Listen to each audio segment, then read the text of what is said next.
Hello and welcome to the True Crime Never Sleeps show. I'm your host Larry Elise, and of course, Happy New Year. Welcome to the first Cold Case Friday of 2025. This week we're diving into the murder of Michelle Martinko. Before we do that, please consider subscribing to our channel by hitting the subscribe button down below, and of course hit the bell notification button to be notified of future videos. With that, we dive into today's episode. Our case begins in December 1979, almost Christmas. Everyone who celebrates is getting ready, while also anticipating the new year. It was the end of the 70s, a decade that had introduced America to the reality of serial killers, kidnappings, and crime like never before. This realization hit smaller cities especially hard. Many believed their towns were safe, and that could never happen here. But as we've learned time and time again on this show, crime can happen to anyone, anywhere, even in the safest communities. One such small city experiencing this rude awakening in 1979 was Cedar Rapids, Iowa. Cedar Rapids is the second largest city in Iowa and is nicknamed the City of Five Seasons for its so-called fifth season, time to enjoy the other four. But back in 1979, it was a community where people casually left their front doors unlocked. However, petty crimes were starting to concern residents who believed their smaller city should be exempt from such things. That belief was shattered a week before Christmas in 1979 when high school student Michelle Martinko went out for a day of shopping and was brutally murdered. Her body was found inside her own car in the parking lot of a local mall. Michelle was born on October 6, 1961 in Cedar Rapids, Iowa. She grew up in a loving home with her parents, Albert and Janet, and an older sister, Michelle, was considered a miracle baby, as her parents had experienced multiple miscarriages before her. This significant age gap between her and her sister meant that Michelle was raised much like an only child. Known for her thick, natural blonde hair and radiant smile, Michelle stood out in every room she entered. She was a hardworking student, admired by teachers and peers alike. At Cedar Rapids Kennedy High School, she balanced her academics with a variety of extracurricular activities, including the twirling squad, choir, and theater. Her love for fashion and interior design became defining aspects of her personality, and she planned to pursue those interests by attending Iowa State University. While Michelle's life appeared perfect, she faced her share of challenges in high school. Her beauty and talent sometimes led to jealousy among her peers. She even lost friendships when she started dating a boy, as their relationship was seen as too perfect. Despite the occasional drama, Michelle remained focused on her goals and ambitions. On December 19, 1979, she attended a choir banquet at the Sheraton Inn in Cedar Rapids. She wore a stunning outfit, a black jersey dress, a black scarf, black tights, and heels, all topped with a white and brown rabbit fur jacket. She carried a brown leather purse containing $180, which she planned to use to purchase a winter coat. After the banquet, Michelle decided to visit the recently opened Westdale Mall. The mall had quickly become a local hotspot, featuring trendy stores like Gap and JCPenney's, and it was known for its modern, flashy design. Michelle asked a friend to join her, but when the friend declined, she chose to go alone. Somewhere between 8 and 9 p.m., Michelle was seen outside a jewelry store in the mall. Shortly after, she ran into a classmate, Kurt Thomas. They spoke briefly before she decided it was time to head home.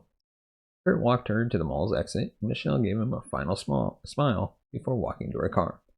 Tragically, that was the last time she was seen alive. By 2 a.m., Michelle's parents, Albert and Janet, were overcome with worry. She hadn't come home, and they knew something was wrong. Her father reported her missing to the police, and together they began searching for her. At 4 a.m., their fears were confirmed. Police found the Martinko family's van, family tan and green 1972 Buick, in the northeast corner of the Westdale Mall parking lot, near the JCPenney. As officers approached the car, their flashlights revealed a horrifying scene. Michelle's body was lying face down across the passenger seat. Blood was everywhere.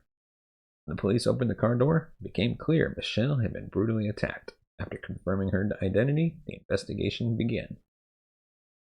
The medical examiner determined that Michelle had been stabbed 29 times in her face, neck, and chest. There were defensive wounds on her hands, indicating that she had fought back with everything she had. Despite her efforts, the killer overpowered her. Investigators concluded that the attack had occurred inside her car, as the amount of blood left at the scene suggested she hadn't been moved. The time of death was estimated to between 8 and 10 p.m., meaning the attack happened shortly after she said goodbye to Kurt, headed to her car. The brutal nature of the crime left investigators shaken. To think that Michelle had waved goodbye, walked to her car, and was attacked and murdered within moments is chilling. The audacity of the crime, carried out in a small parking lot, in public space, was baffling. The murder weapon was believed to be a sharp, pointed object, but investigators couldn't confirm whether it was a knife or determine its exact size. They also found no fingerprints in the car, leading them to believe the killer had worn gloves, an unusual precaution for this time. Back then, criminals didn't realize how advanced forensic science would eventually become, making this level of foresight particularly unsettling. An autopsy revealed that Michelle had not been sexually assaulted. She was found fully clothed, and her $180 was still in her purse. With no evidence of robbery or sexual assault, investigators struggled to determine a motive. This left them with two possibilities. Either the killer knew Michelle and the attack was personal, or the motive was purely murder. However, without any robbery or sexual gratification involved, purely murderous motives seemed rare and unusual. Police leaned toward the idea that the killer was a man. They couldn't rule out the possibility of a woman. Lack of eyewitnesses or surveillance footage in the parking lot further complicated the case. With so little to go on, investigators decided to dig into Michelle's life. They hoped to find answers to questions like, did she have enemies? Was there someone who might have had a personal vendetta against her? As they spoke to Michelle's family and friends, one name kept coming up, Andy, her ex-boyfriend. Andy struggled with their breakup, and Michelle's family believed he might have been angry enough to hurt her. To them, Andy seemed like the most logical suspect. Michelle's relationship with Andy had ended on a sour note. Her family described him as someone with a jealous ex-boyfriend mentality. They speculated that his attitude might have been, if I can't have her, no one can. At the same time, police were looking into Kurt Thomas, a classmate who had been the last person to see Michelle alive. Since he had walked her into the mall exit that night, it made sense for investigators to consider him a person of interest. The next morning, before Kurt even knew Michelle had been murdered, police brought him in for questioning. They didn't hold back and directly asked him, "Why did you kill Michelle?" Kurt was shocked. He had no idea Michelle had been killed and told investigators that he had simply walked her to the mall doors before she went to her car. Despite their suspicions, police had no evidence tying either Andy or Kurt to the murder. Without fingerprints, DNA, or eyewitnesses, there was no way to prove their involvement. Both men were released after questioning. With no solid leads, police turned to the public. Over 200 people came forward with tips providing a wide range of information about what they saw or suspected. Police followed up each tip. None of them led to a breakthrough. As the time went on, rumors started swirling around town. These rumors made their way back to Michelle's grieving family, adding another layer of pain to an already unbearable situation. The gossip ranged from speculation about drug rings to absurd claims that Michelle was involved in sex work, none of which were true. To make matters worse, the family began receiving prank calls. Some were from people pretending to be Michelle's killer, while others were from cruel individuals pretending to be Michelle herself. Despite their best efforts, police were no closer to solving the case. Days turned into months, and months into years. By the time a decade had passed, Michelle's case had gone completely cold. As the years rolled by, advancements in forensic science gave hope to countless cases, but Michelle's remained unsolved. The public moved on, but Michelle's family continued to live with the pain of losing her and the frustration of not knowing who was responsible. Then, in 2006, the case took an unexpected turn. Investigators reviewing the evidence discovered something they had missed decades earlier. A small amount of blood that didn't belong to Michelle. The breakthrough was thanks to advancements in DNA technology. The blood found on Michelle's black dress and the gear shift of her car didn't match Michelle's DNA. Investigators concluded that the killer had likely cut themselves during the attack, leaving behind traces of their own blood. For the first time in decades, police had something solid, DNA profile of the killer. But there was still a problem. When they ran the DNA through CODIS, the national database, there were no matches. The killer wasn't in the system. Hoping to close the case once and for all, police collected DNA from the two original suspects, Andy and Kurt.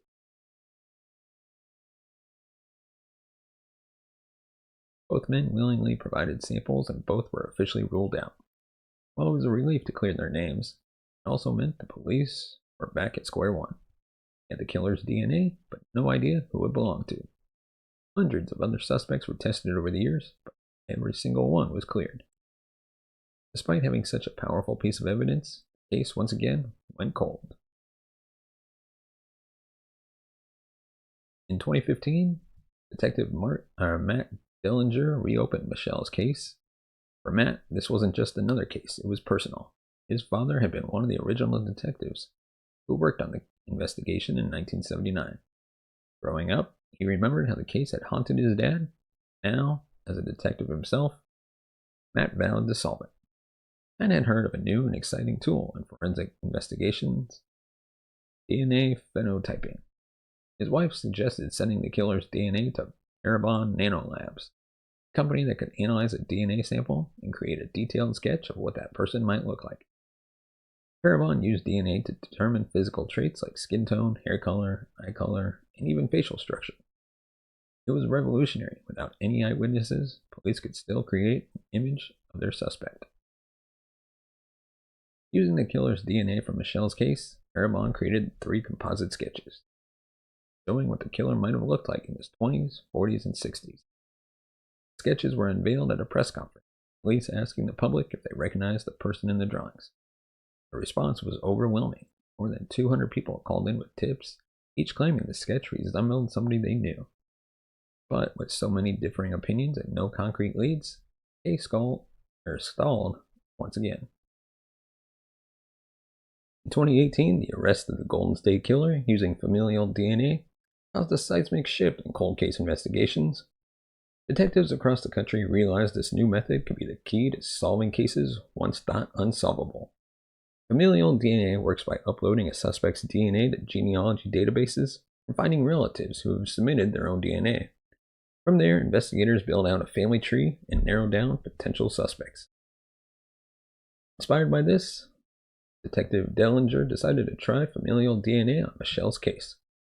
Police uploaded the killer's DNA to a public genealogy database and waited for a match.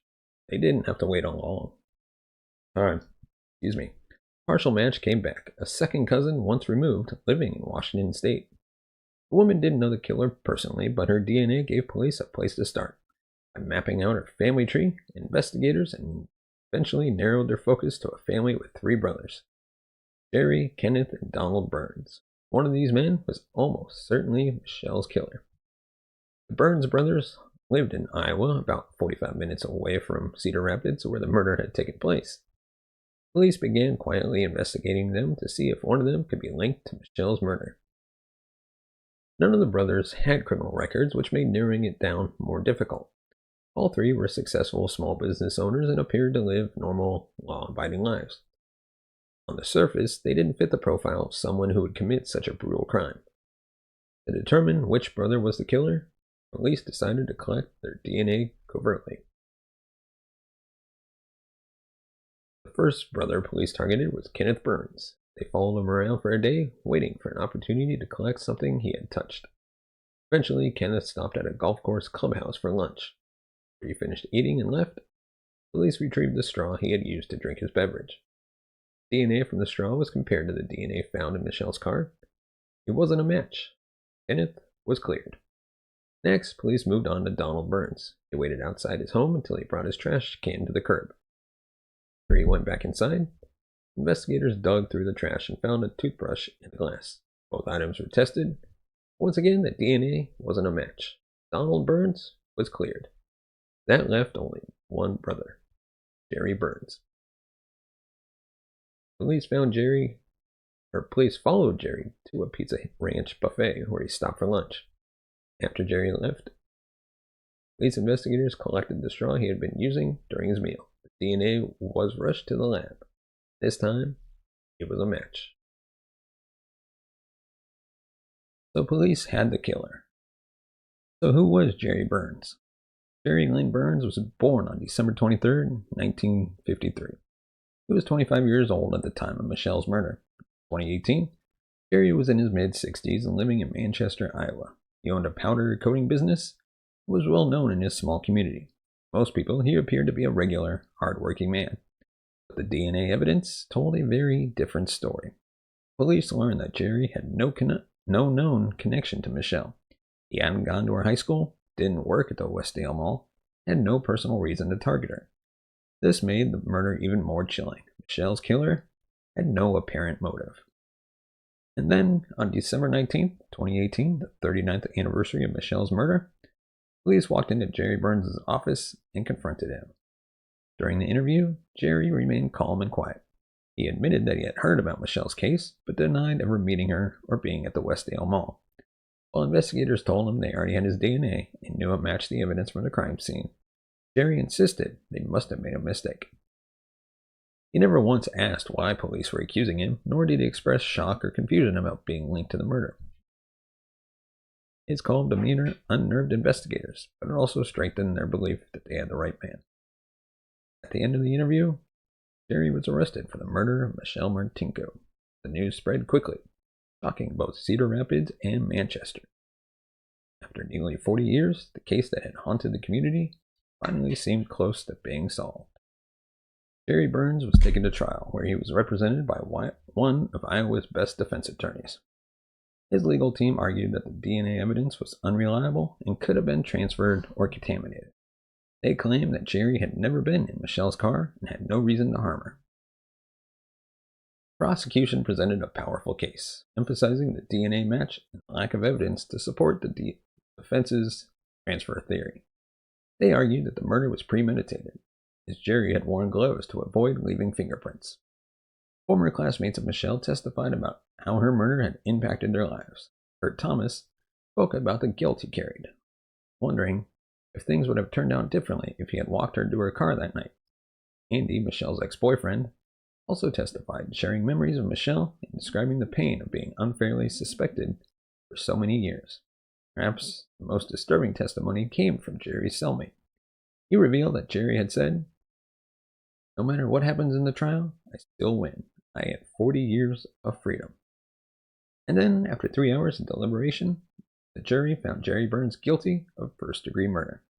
He was sentenced to life in prison without the possibility of parole. Jerry's conviction brought justice for Michelle, but it also left lingering questions. Jerry's wife had died by suicide in 2008, and his cousin mysteriously disappeared on December 19th, 2013. While police don't believe Jerry was involved in either case, the coincidences are unsettling. Additionally, disturbing searches were found on Jerry's computer, including phrases like sex with a dead girl and blonde girls. These searches suggested a dark, perverse motive and made people wonder if Michelle was his only victim. It's hard to believe that someone capable of such a violent, premeditated murder would never kill again. However, so far no other crimes have been definitely linked to Jerry Burns. Michelle Martinko was a bright, beautiful young woman with her whole life ahead of her. Her life was cruelly taken, but thanks to advances in DNA technology, her killer was finally brought to justice. Michelle's parents didn't live to see the resolution of her case. Her mother passed away, still believing that Andy was responsible. The loss of Michelle devastated her family, and her sister has spoken about how it forever changed their lives. Michelle's story is a reminder that no matter how much time has passed, the pursuit of justice is always worth it. Michelle's murder was a senseless and horrific act of violence that shattered a family, shocked a community, and haunted an entire generation. For nearly 4 decades, her case seemed destined to remain unsolved. A painful reminder of the fragility of justice, but with persistence, innovation, and a determined team of investigators, truth finally came to light. This case is a testament to how far forensic science has come. Advances in DNA technology and the groundbreaking use of familial DNA have opened the door to solving even the coldest cases. It's a reminder that time doesn't erase the need for answers or the demand for accountability. For Michelle's family, her story will always carry the weight of what was lost. The vibrant young woman whose life was stolen in an instant. Now, they also have closure. They know the truth, and the person responsible will never hurt anyone else again. Thank you for listening to this week's episode of True Crime Never Sleeps show. We'll see you next week with another story that we love and hate. Till then, stay safe and remember to hold your loved ones close. Now, give us a thumbs up if you like the video, hit that subscribe button down below, And if you want to support the channel even more, you can buy us a coffee at buymeacoffee.com/TCNS. As always, your support helps the channel grow, upgrade our equipment, bring in new hosts, be able to pay them, and hopefully one day take this show on the road. As always, thank you so much for watching and listening. We'll see you next time.